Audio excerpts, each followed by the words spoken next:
Matt Kitchens, a municipal court judge and attorney from Crystal Springs. Okay, thank you, sir. Who is unfortunately not close to retirement, although I wish that some days I wish I was. Thank you all for having me. As I said, my name is Matt Kitchens. I'm an attorney. I've been a licensed attorney since 2002, primarily focusing on criminal defense work, personal injury work, business litigation. I practice out of Crystal Springs. I used to be in Jackson, where I practiced with my father, who has taken the Mississippi Supreme Court bench. He's been on the bench of the Mississippi Supreme Court since 2008 and is up for re-election in November, so I hope y'all look him up and maybe think about supporting him. I practice in Crystal Springs with my two brothers who are also attorneys, Dan and John Kitchens. In 2021, I was appointed to serve as a municipal court judge in Crystal Springs, and I've served in that capacity ever since. Growing up with, my dad was a criminal defense lawyer. He was a prosecutor, a district attorney for about 10 years, and then in private practice for about 40. And then I've been doing this myself for around 20 years. So I've had a lot of experience in criminal defense work and with bonds. Normally the experience that I've had has been trying to argue with prosecutors, argue with district attorneys' offices, and with judges about trying to get a bond reduced or have a bond set lower than it was. Also have very much tried to steer my clients towards cash bonds with the clerks, where they can post 100% or 10% of their bond with the clerk so they get that back. I understand that may not be a popular here, but it's popular for the client because they're able to use that money to pay their lawyer, which I like, or to pay their fines if they're convicted. And if they show up and if they're not convicted, they would get that money back. Unfortunately, in years past, clerks' offices have really kind of gotten away from wanting to do that because it puts them in the position that y'all are often in, where somebody doesn't show up, they don't call and check in. They don't do what they're supposed to, and the clerk's office just really doesn't have the resources or the incentive to go out and try to find the people like you do. And so I found that in recent years it's really hard to get clerk's offices to do that, and I'm seeing a whole lot more of my clients getting felony bonds through professional bail bondsmen. As a municipal court judge, that's also been my practice, to the extent I can, on low-level defendants to, instead of having them post bonds through a professional bail bondsman, to post a cash bail bond. And that's for the same reason. Most of these people, my court is in Crystal Springs. It's a small rural place where people don't have a lot of money. Most of the time these are people with simple assault charges, malicious mischief charges, things like that, things that, you know, the evidence is usually against them. They're often convicted and they have a fine, and if they posted a bond, then they're unable to make those payments, and they end up in arrears and on a work program or in the jail. So where I can, that has been my practice. And frankly, I kind of thought when Miss Linda, who practices or is in my court very often, asked me to come speak and then asked me to also come to the reception last night, I figured there was going to be some dark corner that y'all pushed me all into and tried to change my mind. But I found everybody very friendly and didn't, unfortunately, experience any of that. I want to just talk to you a little bit about my experience as a lawyer, as a judge, and the things that I see that are being done well, things I see that are being done badly, and ways that I think that maybe we can all try to help improve the system. I want to talk to you about some people that have gotten in trouble for doing things the wrong way and let you know just some of what the law requires of you. Y'all all know that the presumption of innocence is the basic premise of the law in America. It's what it's built on. It's presumption of innocence. No matter what somebody's charged with, until they are convicted, they are presumed innocent. For that reason, the purpose of bond is not to punish somebody who's charged with a crime. It's instead to make sure they come to court, and to the extent possible, to make sure that they're not a danger to society and may be held in jail for that reason, or that they are a danger to themselves. My practice you see a lot of judges with somebody's charged with a very serious crime to set $1 million bond or a $10 million bond or something like that, that nobody, I suspect in this room, and certainly very few, if anybody, in Mississippi is going to be able to post that bond. Certainly nobody in Crystal Springs. That's not my practice. My practice is if somebody is, based on the evidence presented to me, dangerous, there's somebody that we are scared of, not somebody that we're mad at. You know, we're mad at somebody that busts somebody's windshield, but we're not scared of them generally. That person's going to get a bond. But if we're scared of them and we think they're going to get out, if they get out, they're going to hurt somebody or they're going to hurt themselves, my practice is to deny a bond altogether. You just don't get a bond initially. And we'll set a hearing. We'll make sure that the defendant, his family, his bondsman, if the family's had sense enough to call one of y'all, knows about that hearing and shows up, comes to it, and tells me the reasons why I should reconsider and why I should consider setting them a bond. I'm sure that y'all are aware, if you've been in enough initial appearances or bond hearings or enough of seminars like this, you're aware that about 7 or 8 years ago, the Mississippi Supreme Court passed or adopted the Mississippi Rules of Criminal Procedure. One of the most important rules there is Rule 8 as it pertains to what y'all do. And that rule pertains to release. If you don't have that rule, it's easy to get. Go to the Mississippi Supreme Court's website. It's all right there, Mississippi Rules of Criminal Procedure. It's long been the practice from just the common law cases in Mississippi that that judges are to consider certain factors when deciding what sort of bond to set for somebody. Those factors are laid out in case law, but the Rules of Criminal Procedure specifically lays them out there in that Rule 8. And those are the things that y'all would think of. How old is the defendant? Where do they live? What's the nature of the offense? What's the evidence against them? Who are their dependents? Are they employed? What's their history? You know, is this somebody that's a first-time offender, or is this somebody that's been in and out of the system quite a lot? And so those are the factors that the court is supposed to consider when deciding on what somebody's going to, what sort of bond they're going to get. And when I first became judge, it's a small town. My office is right across the street from the police station where the municipal court is. During business hours, frequently after business hours, and I mean 24/7 sometimes, I'm getting calls from law enforcement officers saying, "Judge, we got somebody charged with simple assault. What's the bond?" Or, "Judge, we got somebody charged with murder or attempted murder. What's the bond?" And that's not enough information for me or for anybody to make an intelligent decision on that. And so I have educated them about these rules and about the factors, and now they bring me a whole lot more information. And so it's easier for me to make that determination now, and it's required by law. And one size does not fit all. There are some courts that have schedules, and for a speeding ticket or for a run-of-the-mill malicious mischief where you break somebody's windshield and there's no extenuating factors or circumstances, like it's your estranged wife, and there's some other domestic violence stuff going on, you can have schedules, and I think those are fine. But for the most part, I want to know more facts about the defendant and their situation. Same thing, another thing about that Rule 8 is that it provides some guidelines for the first time. Before it, which is about, I think 2017 they were adopted, there's never been any guidelines for judges in Mississippi to set bonds. It's very ad hoc. Now we have some guidelines from everything from a very low-level misdemeanor all the way up to capital offenses, which, as y'all are aware, I'm sure sometimes, most of the time, they don't get bond, but they're entitled to it, and there's some schedules for it. So those are things that I look at, and those are things that all judges should and I think most do consider. There's not a whole lot of industries in Mississippi or in America, for that matter, that have gotten quite as bad a rap as yours, except maybe mine. People don't like lawyers even less than sometimes they don't like bail bondsmen. But I think that what you do serves a very valuable purpose.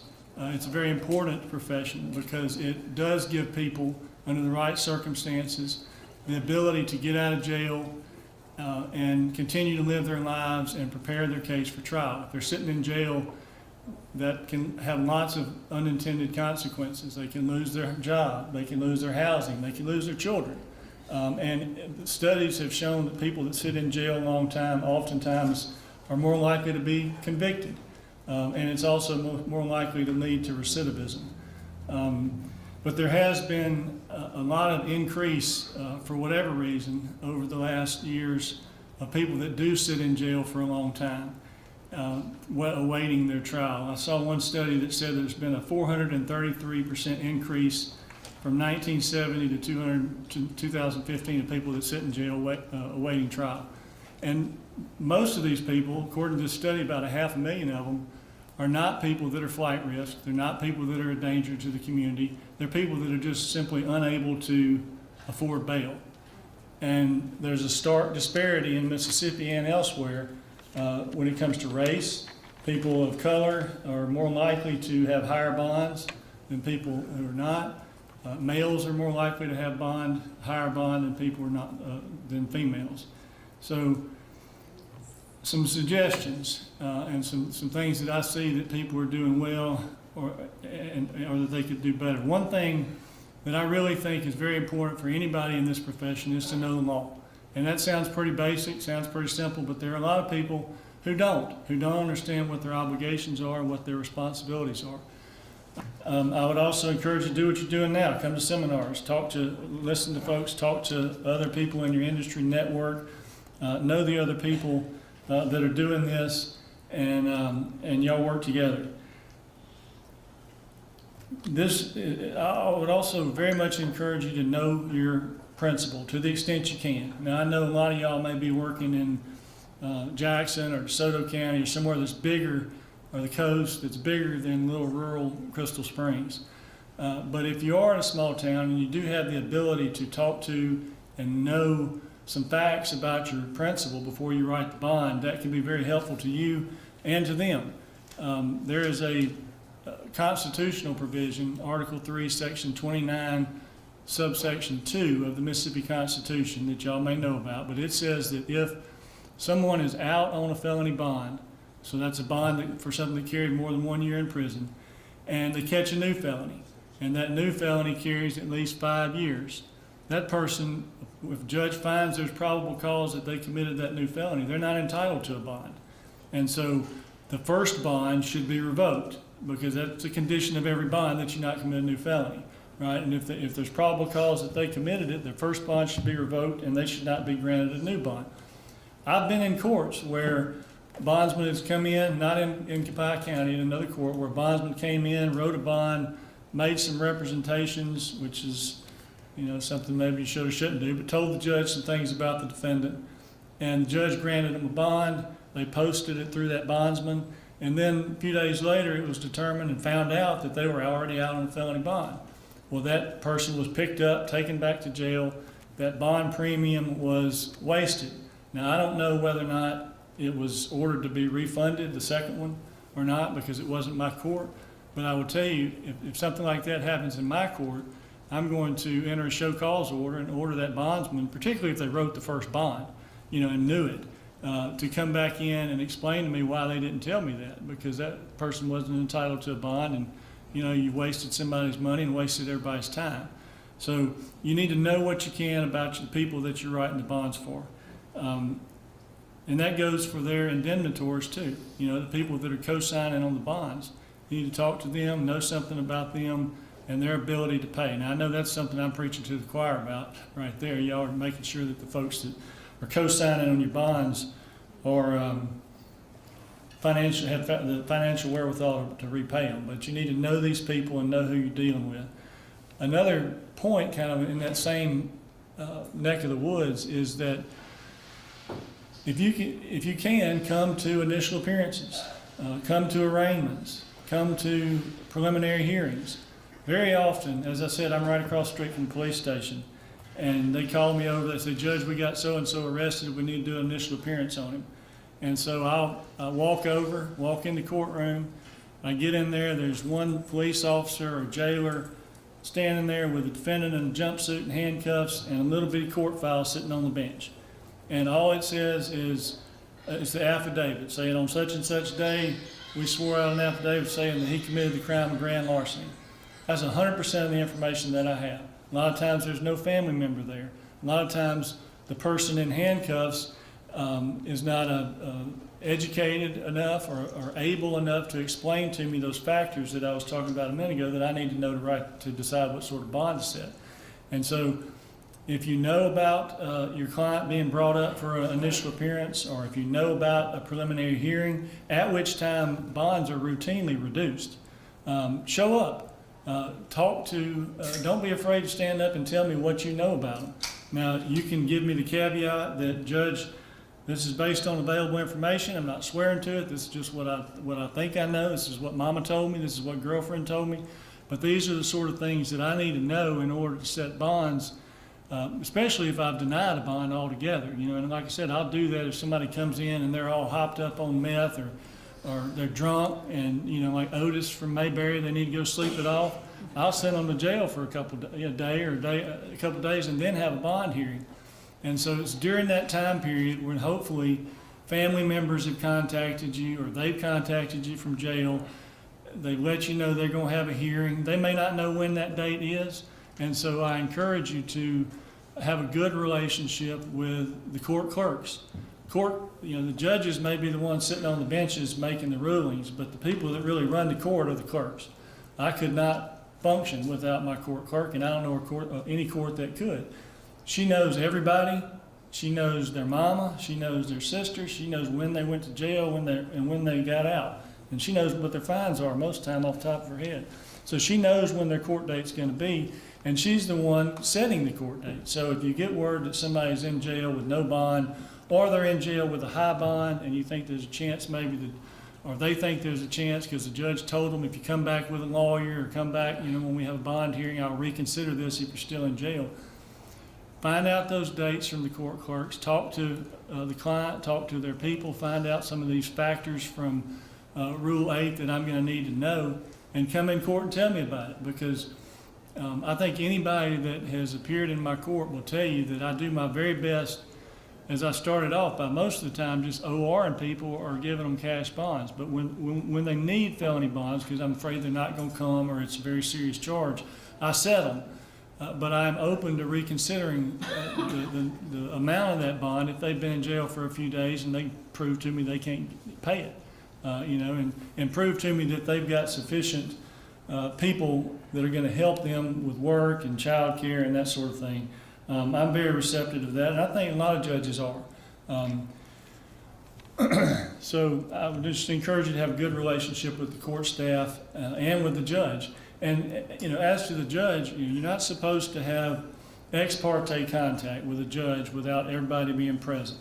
But in open court or talking to me through my court clerk, if you've got somebody that you're supervising or that you've written a bond for, and I gave them some conditions like, have no contact with your ex-spouse because this is a domestic violence situation, or don't go to this certain place, 1,500 feet of this place or whatever, and there's a death in the family, or mama gets his wife gets arrested for something and they've got children, or there's a child's birthday party. If there's some scenario that arises that I didn't know about when I set the condition, I'm open to reconsidering that. And that's much better brought to my attention on the front end than somebody going and getting picked up at the birthday party because they're not supposed to be there and they go to jail and it's another 3 days before we can have a hearing on them. So be proactive where you can, where it's practical, to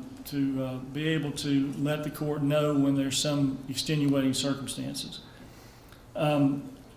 This next thing is kind of going to be counterintuitive, or maybe I'm going to say one thing on one hand, say something on the other, but I do encourage you also to work with your clients, your principals. I know that there are a lot of times where bonds are set that people can't meet, but they've got some collateral, or they've got they got 10% of what they owe, and for the 10% premium, they can pay you, $2,000 and sign a note for the rest. I would encourage you as someone who is compassionate, maybe to a fault, and want to help people. I don't like for people to sit in jail because I know how much it disrupts their life. I want them to get out. And so I encourage you to work with them where you can. However, I encourage you to have a very, very strong, solid contract. I know most of you, probably all of you, work with other larger organizations that maybe have their own paperwork that you just adopted, or you over time have built up your forms and paperwork that you use with these folks. But if you haven't, I would encourage you to have a lawyer, not me. I don't do that kind of stuff, but some lawyer, and look at it and give you some pointers about what you could do to improve it. And the reason I say that is because under Mississippi law, you cannot, it is illegal, and it is something that will cause you to lose your license, or at a minimum be subject to very significant penalties. You cannot surrender somebody if you accept less than the full premium on the bond and they don't pay. If that's the only reason and they're not paying you, you cannot surrender them, or you will have serious consequences for that. And I'm going to tell you about a couple of cases. One of them is just an extreme situation that I know nobody in this room, and I don't think anybody that I've ever known about would actually do. But there was a case, a Court of Appeals case called McGee versus State, and it's not that old, it's 2022. In that case, the defendant and his girlfriend got arrested. They were in jail, they wanted bond out, but they didn't have any money. The girlfriend had heard of a bail bondsman who would take things other than money, including sexual favors, in order to bond people out. So they called the bondsman. For whatever reason, I don't remember what the facts were, but for whatever reason, the girlfriend couldn't call him. And so the boyfriend called him. Guy came up there late at night, had a friend with him who was drunk. The bondsman's friend was drunk. They agreed to bond him out of jail because the defendant told them that he had 2 vintage baseball cards and an iPhone that he'd give them for collateral. So they agreed to accept that. They go somewhere to pick up that collateral, it's not there. So they said, all right, well, we got to get some money. So he said, take me to another place, this guy will loan me the money. They go to that place, the guy doesn't have the money. So they say, well, does the guy have any cocaine? And he said, yep, he's probably got some cocaine. So he goes back in there and tries to get 2 8-balls of cocaine to pay for the bond, to pay them for the premium. And the guy didn't have any cocaine. So they come back out and said, all right, well, you need to get in the trunk. They handcuff him. They take him to a remote location where they beat the hell out of him, tie him to a pole, sodomize him with a stick, put gasoline on him, and threaten to burn him up. And the whole time he's begging them to take him back to jail. And they won't do it. So they do all that to him. He finally escapes and gets away, and these people are prosecuted. The bondsman and his friend, both of whom at that time had gotten pretty drunk. They were indicted for kidnapping, among other things, and their defense on the kidnapping charge was that they had a right to surrender him for not paying on the bond. Now, you know, maybe with a little less egregious facts, something like that might have flied, but the court looked at the statutes, namely 83, 39, 27, and the rules of criminal procedure, and just said what I just told you. And I'm going to read part of this from the rule. This is Rule 9 or 8.7 of the Rules of Criminal Procedure. The defendant may not be surrendered because the defendant or anyone assuming responsibility for the bond premium on his behalf has failed to make any payment to the surety following release of the defendant. So if you take less, which as I said, I'm going to say one thing on this hand and this on the other. You got to be careful. If you take less than the full premium, and the only reason that you want to take them back to jail is because they're not paying you, that's a civil matter. It's not a criminal matter, and you cannot surrender them solely for that basis. Now, if you've got a good contract that provides for other things, like regular reporting to you, making sure you know about where they're working, that they have to keep a job, have to support their dependents, they got, whatever, they got to do X, Y, and Z, and they agree to those things, and they're not doing them, and they're not paying you, that might be enough. But simply not paying you is not enough for you to surrender somebody. There's another case called Brooks v. Pennington, and that was a 2007 Court of Appeals case. Guy was charged with DUI third, which is a felony. got a $10,000 bond, hired a bondsman. Bondsman agreed to take less than the $1,000 premium, and put the guy on a payment plan. And he got out, and a month later went to the municipal court with a lawyer and pled down to to misdemeanor DUI, second offense. Judge sentenced him to a year, gave him a month to serve, suspended the rest. The guy went straight to jail. The bondsman did not come to court, did not know that this had happened, which, as I encourage you, go to court. The guy went and served his sentence, got out, and stopped paying the bondsman. And so the bondsman arrested him, surrendered him to the jail. The jail agreed to take him, and the guy sat in jail for about 4 months for only not paying on his bond. That was the only reason. Eventually, the jail found out he wasn't supposed to be there, and they let him out. And so what's the first thing he did? He went and saw a lawyer, and that lawyer sued the sheriff and sued the sheriff's surety. Didn't sue the bondsman, but sheriffs have to post a surety bond when they take office that they'll do their job right. So he sued the sheriff and the surety, and that case went up on appeal. The circuit judge granted summary judgment for the sheriff. So it went up on appeal, and the Court of Appeals said no. The sheriff did not have any lawful authority to hold the guy because the bondsman didn't have any lawful authority to surrender him. Because when the defendant showed up for court, he discharged his bond. He came to court like he was supposed to. He pled guilty. He went and served his time. That bond was then discharged and held for naught. And there was nothing the bondsman could do to get back what he had paid other than sue this guy. All right, so the lesson there, obviously, is make sure you've got some collateral, make sure your bond is in force, and after it's been discharged, the only thing you can do to get your money back if you've accepted less than the full premium is to file a lawsuit against the defendant, against his indemnitor, or execute on his collateral.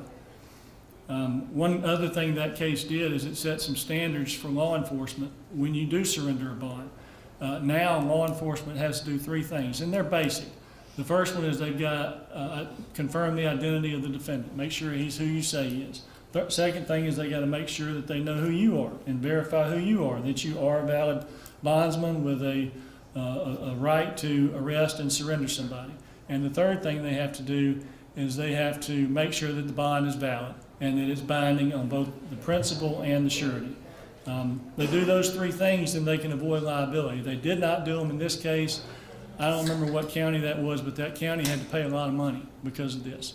Now, as I said, the bondsman wasn't sued, and so the bondsman didn't have any pecuniary loss except for maybe the premium on the bond, but I guarantee you it hurt the goodwill that he or she had with the sheriff, with the county, and with the court that this all happened in, and probably was not writing bonds there anymore.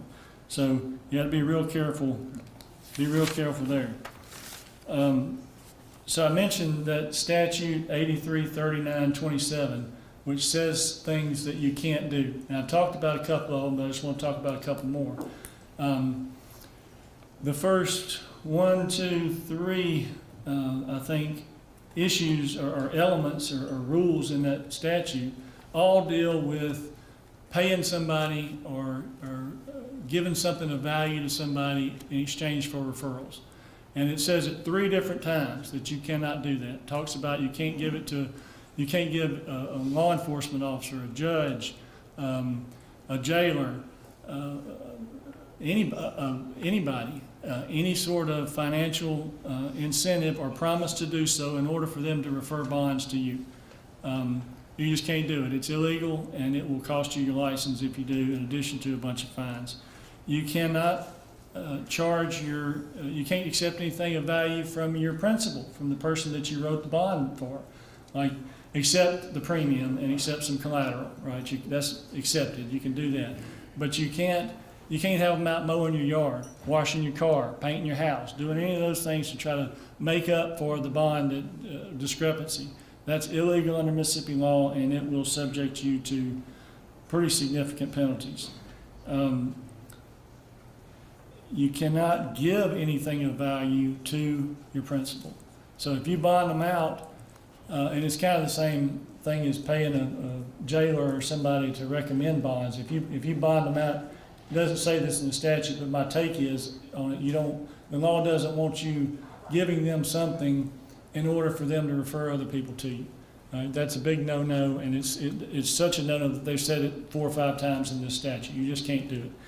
And there have been people prosecuted for that. There was a Operation Winkle Robe is what they called it in Louisiana a decade or so ago, where judges, law enforcement officers, and bondsmen were all investigated by the feds for doing exactly that. A bunch of them were prosecuted, a bunch of them went to jail, and a bunch of bondsmen lost their license. In Mississippi, there is a statute right around the one that I just cited that says that illegal referrals carry a 5-year prison sentence and a $50,000 fine. So it's a 5-year felony, and of course it results in the permanent revocation of your license. So big no-no, don't do it. Another Court of Appeals case that I just want to mention to y'all that is relevant to your profession is Cobb versus State. And this one also deals with surrender. So the surrender statute, which is 99-597. And let me tell you all, I didn't really write a presentation. I'm, like a lawyer, I just got notes on a legal pad. But if any of y'all want any of this information, if I say something that you don't understand or you're not clear on, you want a case citation or whatever, feel free to email me. I believe my card is in your packet, but I'm real easy to find. My website's lawyerkitchens.com, lawyerkitchens.com. So feel free if you need anything or want any more information about what I've said to reach out to me. But in Cobb versus State, this guy had a drug charge. Bondsman bailed him out. He got indicted and was going for his arraignment. Got to the arraignment with his lawyer, and this time the bondsman showed up. And for some reason, the case doesn't say, but for some reason the bondsman decided that he or she wanted to surrender the bond. I don't know if they weren't getting paid or thought it was, or what the deal was, but they decided they were going to surrender the bond. Well, the defendant caught wind of that. Because the bondsman, court wasn't in session, but the bondsman told the trial court administrator, the judge's secretary, so to speak, and the bailiff, who were both in court, the judge wasn't on the bench, told them he was going to surrender the bond. And so the defendant got wind of that, and all of a sudden needed to go to the bathroom. So he went to the bathroom, second story courthouse window was unlocked, climbed out it, and absconded, took off. And the judge got on the bench, called the case. The bondsman had left going to try to find him. The bondsman wasn't there. The defendant wasn't there, so the judge called the bond, issued a judgment NISI. And then the bondsman later, the judge set it for a hearing 90 days out. Neither the bondsman nor the defendant showed up. And so the judge entered a final judgment against the bond company for the full amount of the bond. Later, the bondsman sought to set that aside and said, the defense was that he had surrendered the defendant. And the surrender statute says that you can surrender a defendant by taking him to the jail and delivering him to the sheriff or to the jailer or whoever the sheriff designates, or you can take him to court and surrender him there. Am I over time? I've got so much more. Well, I'll speed up. All right, so said he could surrender him there. That's what the statute says. In this case, court said, no, you can't do that because one, court wasn't in session. Judge wasn't on the bench. The bailiff is not the sheriff or the jailer, and so that bondsman was required to pay the full bond. So it sounds like I am out of time. I think I've told y'all just about everything I wanted to say, except for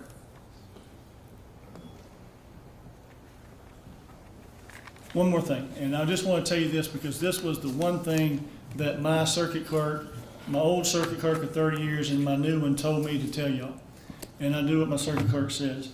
He said that the biggest problem that he has, and she had for 30 years with bail bondsmen, is bad paperwork. Bad paperwork. the bond comes to them, it doesn't have the correct defendant's name, it doesn't have the correct charge, it doesn't have the correct bond amount, it doesn't have a court date, or a wrong court date or something. And my clerk, as a courtesy, will usually send that back to the jail, send it to the bondsman, let them fix it. They don't have to. If they can just refuse to accept it. If they refuse to accept it and that gets back to the insurance commission, it's a misdemeanor at first. It carries a $1,000 fine. Second offense carries a $5,000 fine. Third offense carries a permanent revocation of your license. So make sure your paperwork's right. Yes, sir. What if the jail did the wrong day? That was something I didn't want to get to because I didn't have time, but I'll answer that question. That is the problem a lot of the time. You go up there at 3 o'clock in the morning trying to write a bond, you got a dispatcher who doesn't have the proper training. He or she doesn't know what the right information is. So that happens all the time. They need more training. They do. And that's something with the communication that I'm talking about with court personnel, law enforcement, judges, that y'all can help try to educate them on. But ultimately, it falls back to you. That's just the law. I have to say that because it happened to me like a month, about 2 or 3 months ago. Yeah. I give them, they give me, the jail give me. So the court called me 2 or 3 weeks later, said, you give them the wrong date, but it's our fault, we give you the wrong date. Well, date is not really there's not a whole lot you can do about that. If they give you the wrong date, but that's where staying in touch with them and making sure you have the right date, a couple days before is probably the best practice. But the things that they were really upset with were basic things like defendant's name, address, the charge, the bond amount. But that is something that falls back on you. And if you get a clerk who's not helpful, like the clerk sounds like the one you talked to, or mine in Copiah County, if it happens enough, it could result in the loss of your license. Yes, ma'am. Sounds a little bit like you're from my city, New York City. I just wanted to ask you a question because you had mentioned that you're a judge and you're also a defense attorney. Yes, ma'am. So I'm just going to bring the question back to the canons of ethics. You said that, and as you know, being a judicial officer in the state of Mississippi, you have to be open to all types of scrutiny by virtue of the canons of ethics. Yes, ma'am. You had mentioned that the defendant cannot afford bail. I just want to be very clear that a defendant does not bail himself out. It is usually a family member, so I want to be really clear about that. And then also, as it pertains to defense counsel, I don't know how it is in Mississippi, but in the state of New York, if defense counsel is quote-unquote steering an accused to a form of bail, it's not considered ethical practice. So Well, that's my statement today. as to the second part of that, that's not, as far as I'm aware, there's no ethical opinions in Mississippi that say an attorney cannot try to get a defendant to do a particular type of bail. Well, you had said it was because so that they could pay for their lawyer. Well, that's part of the reason, and that was kind of a joke. But so what they can do is the money is held in trust by the clerk. If they are convicted, it's used to pay their fine. They can assign part of it to their lawyer. And I will tell you, you're the only person that I've ever met that has ever said I sounded like I was from New York City. I'm happy. She's telling me to sit down. I'm happy to talk to any of y'all afterwards. Or you want to take one? Okay, she's pulling me off. Thank y'all very much. I appreciate it.